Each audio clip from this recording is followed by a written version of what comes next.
नमस्कार, मी शिवानी लकडे. Pune prime news मध्ये आपलं स्वागत. बांगलादेशात हिंदू बांधवांवर होत असलेल्या अन्यायाविरोधात सकल हिंदू समाजाकडून आज 13 ऑगस्टला बारामतीमध्ये जाहीर निषेध करण्यात आला. बांगलादेशमध्ये झालेल्या दंगलीमध्ये तेथील अल्पसंख्याक हिंदू बांधवांची दुकाने लुटली, घरे जाळली, तसेच मंदिरही तोडण्यात आली. यासोबतच विद्यार्थ्यांवर सुद्धा अत्याचार करण्यात येत आहे.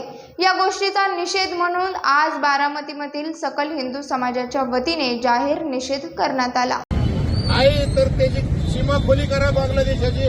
आम्ही समस्त हिंदू समर्थ आहोत. बांगलादेशमध्ये घुसून त्यांचा नाईलाज केल्याशिवाय आम्ही भारत माता की भारत माता की. ठिकाणी उपस्थित सर्व जे जमा झाले त्या सर्व हिंदूंचं मी स्वागत करतो आणि अजून सर्वांनी या ठिकाणी जागृत राहून आपल्या समाजावर जो अन्याय होतोय त्याला वाचा फुटली पाहिजे. एवढंच मी आज या ठिकाणी सांगतो.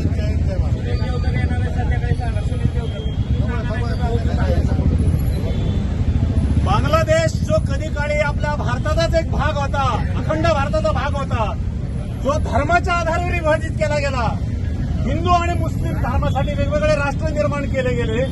त्यावेळेस हा बांगलादेश निर्माण झाला, पाकिस्तान म्हणून निर्माण झाला आणि नंतर 1971च्या युद्धामध्ये बांगलादेश पाकिस्तानपासून सुद्धा वेगळा झाला. या बांगलादेशमध्ये असंख्य हिंदू आजही तिथे राहत आहेत, पूर्वी देखील राहत होते जेव्हा 24% हिंदू होते. आज परिस्थिती तिथं अशी आहे की फक्त 8% हिंदू राहिलेले. हिंदूची लोकसंख्या कमी का होत चालली तिथली, तर त्या ठिकाणी हिंदूंवरती प्रचंड अत्याचार केले जात आहेत, कायम अत्याचार केले जात आहेत. आणि आता केवळ आरक्षणाचा मुद्दा पुढे सोडून त्या ठिकाणी जे अराजक माजवलं गेलं आहे तिथल्या शेख हसीनानं पालावून करायला लावलेलं आहे आणि त्या आरक्षणाच्या आंदोलनाच्या आडून हिंदूंवरतीच अत्याचार करायचं सगळ्या बांगलादेशामध्ये काम चालू आहे. हिंदूंची मंदिरं त्यांनी कधी काळी या कोरोनाच्या पिरियडमध्ये या सगळ्या मुस्लिम लोकांना तिथल्या फुकटचं अन्नदान केलं होतं. 2 लाख लोकांना रोज अन्नदान केलं जात होतं. त्यानंतर रमजानच्या पिरियडमध्ये तिथल्या लोकांना इफ्तार पार्ट्या दिल्या जातात. त्या आपल्या मंदिरांच्या मध्ये त्याच पुजाऱ्यांची हत्या त्या ठिकाणी या मुस्लिम लोकांनी त्या ठिकाणी केलेली आहे. त्यांना फासार लटकवलेलं, त्यांना नग्न केलं. आपण सगळ्यांनी व्हिडिओ पाहिले असतील. अतिशय क्रूर अशा पद्धतीचे अत्याचार हिंदूंवरती तिथले केले जात आहेत. आणि जर आज आपण भारतामध्ये हिंदू एकवटलो नाहीत, जातीपाती विभागून मध्ये राहून काय उपयोग नाहीये. जातीपातीचा वर्ज करून आपण सगळे हिंदू एक जर झालो नाहीत तर आपल्या भारतावर सुद्धा ही परिस्थिती यायला वेळ लागणार नाही. आज काश्मीरमध्ये भारताचा जो भाग आहे त्या काश्मीरमध्ये 1990 साली सगळ्या हिंदूंना पलायन करावं लागलं होतं. आज भारतामधल्या सुद्धा कित्येक प्रांतांमध्ये मुस्लिम बहुसंख्य झालेले आहेत. आणि आज ही परिस्थिती आपण आपल्या बारामती जरी उघडे डोळे घेऊन फिरलो तरी आपल्याला ही परिस्थिती आपल्याला दिसेल. पानगलीच्या चौकामध्ये आपण गेलो तर आपल्याला ही परिस्थिती लगेच जाणवते आपल्याला काय झालेली ही परिस्थिती. आजही आपण बारामतीकर नागरिकांनी, हिंदू नागरिकांनी जर डोळे उघडे ठेवून नाही राहिलो आणि एकसंध नाही राहिलो तर आपल्यावर सुद्धा ही वेळ आल्याशिवाय राहणार नाही. म्हणून आत्ताच सगळ्यांनी एक होऊन सावध होणं गरजेचं आहे आणि एकजुटीने हिंदू म्हणून एकत्र येणं गरजेचं आहे असं मला वाटतं. या निमित्ताने सांगतो हिंदू धर्म, सनातन हिंदू धर्म की जय. जय भवानी, जय शिवाजी, जय सियाराम. तुम्ही जाहीर निषेध केलाय, काय नेमकं संदर्भ?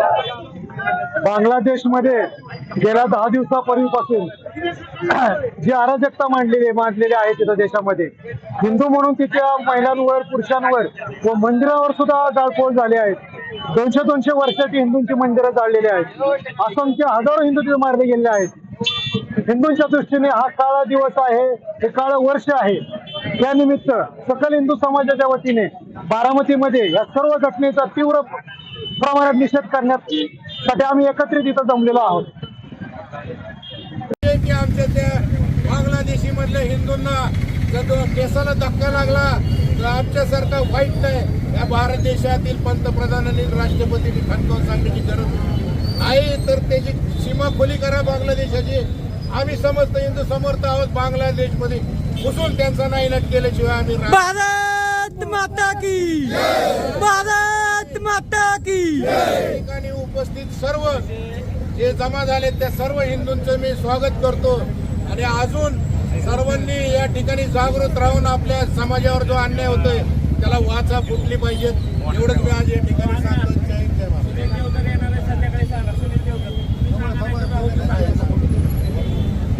बांगलादेश जो कधी काळी आपल्या भारताचाच एक भाग होता, अखंड भारताचा भाग होता, जो धर्माच्या आधारावर विभाजित केला गेला, हिंदू आणि मुस्लिम धर्मासाठी वेगवेगळे राष्ट्र निर्माण केले गेले, त्या वेळेस हा बांगलादेश निर्माण झाला, पाकिस्तान म्हणून निर्माण झाला आणि नंतर 1971च्या युद्धामध्ये बांगलादेश पाकिस्तानपासून सुद्धा वेगळा झाला. त्या बांगलादेशमध्ये असंख्य हिंदू आजही तिथं राहत आहेत, पूर्वी देखील राहत होते जेव्हा 24% हिंदू होते. आज परिस्थिती तिथं अशी आहे की फक्त 8% हिंदू राहिलेले. हिंदूची लोकसंख्या कमी का होत चालली तिथली, तर त्या ठिकाणी हिंदूंवरती प्रचंड अत्याचार केले जात आहेत, कायम अत्याचार केले जात आहेत. आणि आता केवळ आरक्षणाचा मुद्दा पुढे करून या ठिकाणी जे अराजक माजवलं गेलं आहे तिथल्या शेख हसीनांना पालावून करायला लावलेलं आहे आणि त्या आरक्षणाच्या आंदोलनाच्या आडून हिंदूंवरतीच अत्याचार करायचं सगळ्या बांगलादेशामध्ये काम चालू आहे. हिंदूंची मंदिरं त्यांनी कधी काळी या कोरोनाच्या पिरियडमध्ये या सगळ्या मुस्लिम लोकांना तिथल्या फुकटचं अन्नदान केलं होतं. 2 लाख लोकांना रोज अन्नदान केलं जात होतं. त्यानंतर रमजानच्या पिरियडमध्ये तिथल्या लोकांना इफ्तार पार्ट्या दिल्या जातात. त्या आपल्या मंदिरांच्या मध्ये त्याच पुजाऱ्यांची हत्या त्या ठिकाणी या मुस्लिम लोकांनी त्या ठिकाणी केलेली आहे. त्यांना फासावर लटकवलेलं, त्यांना नग्न केलं. आपण सगळ्यांनी व्हिडिओ पाहिले असतील.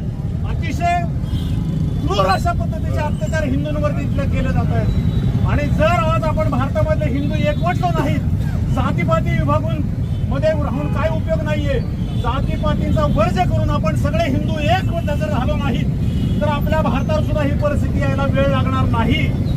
आज काश्मीरमध्ये भारताचा जो भाग आहे त्या काश्मीरमध्ये 1990 साली सगळ्या हिंदूंना पलायन करावं लागलं होतं. आज भारतामधल्या सुद्धा कित्येक प्रांतांमध्ये मुस्लिम बहुसंख्य झालेले आहेत. आणि आज ही परिस्थिती आपण आपल्या बारामती जरी उघडे डोळे घेऊन फिरलो तरी आपल्याला ही परिस्थिती आपल्याला दिसेल.